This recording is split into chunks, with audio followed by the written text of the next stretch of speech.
दोस्तों, क्या आप जानते हैं स्प्राइट के बोतल्स में ये साइड स्मॉल बम्प्स क्यों होते हैं? या फिर ये इमरजेंसी टाइम में भी ट्रेन ड्राइवर्स इमरजेंसी ब्रेक्स क्यों नहीं लगाते हैं? अच्छा, क्या आप ये जानते हैं विंटर सीजन में कोकोनट ऑयल फ्रीज क्यों हो जाते हैं? नहीं जानते ना? तो इसीलिए मैं आता हूँ आपको कुछ ऐसे ही मजेदार फैक्ट्स बताने। तो बिना कुछ और सोचे चलते हैं अपने एक कमाल के सफर पर। तो बिना एक पल की और देरी के हुए शुरुआत करते हैं अपने एक मजेदार वीडियो को। तो चलिए स्टार्ट करते हैं।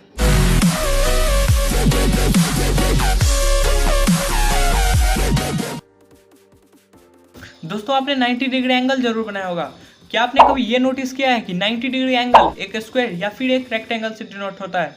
और तो और अगर हम बाकी एंगल्स को देखें तो वो एक सर्कल की आर्क से डिनोट होता है, जैसे कि आप ऐसा देख सकते हो। पर क्या आप ये जानते हैं ऐसा क्यों होता है? अगर नहीं तो मैं बताता हूँ। वैसे भी इसका कोई एक्चुअल रीज़न नहीं है। अगर हम लॉजिकल देखें तो हम जानते हैं कि एक स्क्वायर या फिर एक रेक्टेंगल के चारों एंगल्स 90 डिग्री होते हैं। तो शायद एक ये रीज़न हो सकता है कि 90 डिग्री को हम ऐसे डिनोट करते हैं। दोस्तों, आपने कभी ना कभी स्प्राइट को जरूर ट्राई किया होगा। और तो और स्प्राइट को बर्थडे पार्टी से लेकर वेडिंग सेरेमनी तक बच्चों हो या बड़े सबके सब इस ड्रिंक के शौकीन हैं। पर क्या आपने कभी स्प्राइट के बोतल्स में ये स्मॉल बम्प्स को नोटिस किया है? अगर हाँ तो क्या आप इसके बारे में जानते हैं? अगर नहीं तो इसके बारे में मैं बताता हूँ। दरअसल ये बम्प्स कार्बोनेटेड ड्रिंक को डिनोट करते हैं, जैसे कि इस ड्रिंक में कार्बोनिक एसिड जैसे इंग्रेडिएंट्स है। आप ऐसे ही बम्प्स को दूसरे बॉटल्स में भी, यानी कोका कोला और अदर कोल्ड ड्रिंक्स में भी देख सकते हो। तो कुछ सीखा नया? अगर हाँ तो इस वीडियो को अभी तुरंत अपने फैमिली मेंबर्स या फ्रेंड्स के साथ जरूर शेयर करें। तो बढ़ते हम अपने अगले फैक्ट की तरफ। दोस्तों, ये तो आप जरूर जानते होंगे कि जब भी कोई साउंड प्रोड्यूस होता है तो कहीं ना कहीं कोई वाइब्रेशन का सोर्स होता है।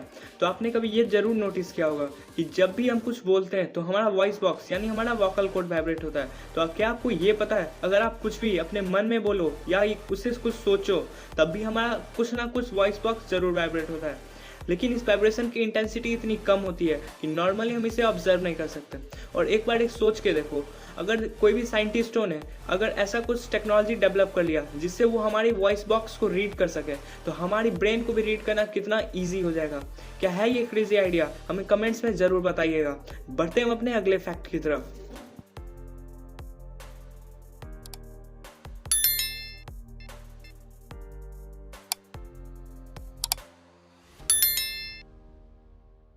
दोस्तों, आपने कभी ना कभी ट्रेन की सवारी जरूर की होगी और बहुत जगह गए भी होंगे। पर क्या आप कभी ट्रेन की बॉगीज में बने इस साइन लिफ्ट हियर को नोटिस किया है? और क्या आप इसके बारे में जानते हैं? अगर नहीं तो ये साइन मेनली दो चीजों को बताता है। फर्स्ट, वे अपने वर्कर्स को ये बताता है कि जब भी कोई ट्रेन किसी स्टेशन पर रुकती है तो रेलवेज के एम्प्लॉय इसके नीचे के नोजल को ओपन करते हैं। ऐसा वो इसलिए करते हैं क्योंकि ब्रेक पाइप्स में जो भी कंप्रेस्ड एयर रहता है जिसे निकालना जरूरी होता है वो इसे रिलीज करते हैं। और तो और ये साइन ट्रेन बॉगी के मेंटेनेंस के टाइम भी जरूरी होता है, क्योंकि मेंटेनेंस के वक्त बॉगी को कहाँ से लिफ्ट करना है ये बहुत मायने रखता है। दोस्तों, जब भी कोई ऑब्जेक्ट या इंसान हमारे कार्स या बाइक के आगे आ जाता है तो हम एक जोरदार ब्रेक लगाते हैं, चाहे जो कुछ भी हो जाए। ट्रेन में ट्रेन ड्राइवर्स ब्रेक नहीं लगाते, वे सिर्फ हॉर्न ही बजाते हैं। तो क्या आप इसके पीछे का लॉजिक जानते हो? अगर नहीं तो मैं बताता हूँ। दरअसल ट्रेन को रुकने के लिए तकरीबन 875 मीटर की दूरी चाहिए होती है। तो इसी रीजन से ट्रेन ड्राइवर्स ट्रेन के स्टेशन से काफी पीछे से ब्रेक लगाते हैं। जैसे कि अगर हम कभी किसी बाइक में ब्रेक लगाते हैं तो वह कुछ दूरी के बाद रुकती है, और कार्स में उससे ज़्यादा दूरी चाहिए। क्योंकि कार्स का वजन बाइक से ज़्यादा है तो वो ज़्यादा दूरी के बाद रुकती है। और अगर ट्रेन को देखें तो वह अपने डिब्बों और लोगों के वजन से इतनी ज़्यादा भारी हो जाती है कि उसे इतनी दूरी तय करने के बाद रुकना पड़ता है। तो शायद ही इतने दूरी से कोई लोको पायलट देख के ब्रेक लगा सकता है। तो समझे कुछ नया? और अगर अभी तक आप हमारे फेसबुक पेज पर नहीं जुड़े हो तो उसका लिंक डिस्क्रिप्शन में है। अभी आज कीजिए हमारे फेसबुक पेज को फॉलो। बढ़ते हैं अपने अगले फैक्ट की तरफ। तो आपने कभी ना कभी गैस सिलेंडर्स में ये नंबर को जरूर नोटिस किया होगा। तो क्या आपको इसका मतलब पता है? क्या आप इसके बारे में जानते हैं? अगर नहीं तो दरअसल ये नंबर सिलेंडर्स की एक्सपायरी मंथ और ईयर को बताती है। यानी जब भी किसी सिलेंडर में ए हो तो वो जनवरी, फरवरी और मार्च को बताएगी।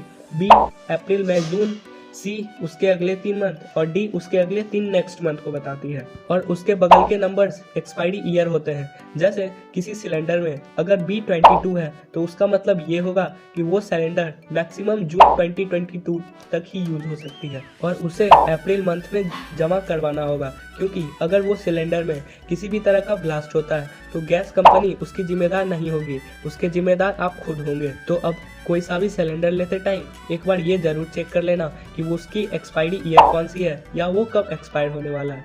खैर, हम बढ़ते हैं अपने एक अगले फैक्ट की तरफ। दोस्तों, क्या आप जानते हैं कि जब भी ह्यूमंस स्नीज करते हैं तो वे अपनी दोनों आंखों को खोलकर स्नीज नहीं कर सकते और स्नीजिंग की स्पीड 160 किलोमीटर पर आवर तक की होती है।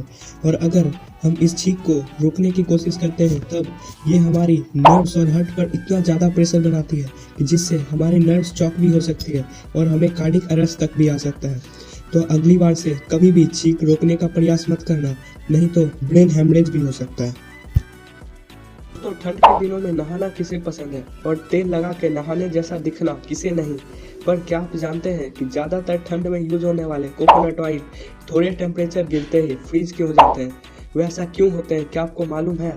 अगर नहीं तो दरअसल ये फैटी एसिड और कार्बोहाइड्रेट्स के कारण होता है, क्योंकि जो कार्बोहाइड्रेट्स उसके अंदर मौजूद होते हैं वो 20 डिग्री सेल्सियस से नीचे आते ही जमना स्टार्ट हो जाते हैं और जब भी रूम टेम्परेचर उससे नीचे होता है तो वो जम के फ्रीज हो जाते हैं। तो क्या आपको एक फन फैक्ट पता है कि जो कोकोनट ऑयल हम कॉस्मेटिक की तरह यूज करते हैं वो दरअसल खाने के लिए बनाई गई थी। और आप इसमें ये ग्रीन डॉट को भी देख सकते हो।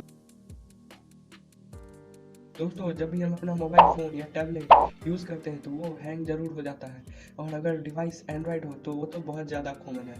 पर क्या आप ये जानते हैं कि अगर आपका मोबाइल हैंग हो तो आप कुछ सेकंड के लिए उसे चार्ज लगा दो तो वह वापस अनफ्रीज हो जाएगा और वो नॉर्मली यूज़ होने लगेगा। और अगर आप रेगुलरली फ़ोन चार्ज करके यूज़ करते हो तो एक बात ज़रूर जान लो कि जब हम अपने फ़ोन को चार्जिंग और यूज़ दोनों करते हैं तब वो बैटरीज में इतनी ज़्यादा इलेक्ट्रॉन्स की मूवमेंट होती है और वो हीट प्रोड्यूस करती है और हो सकता है कि वो कभी ना कभी बैटरी को डैमेज भी कर सकती है। तो अगले बार से ध्यान रखना।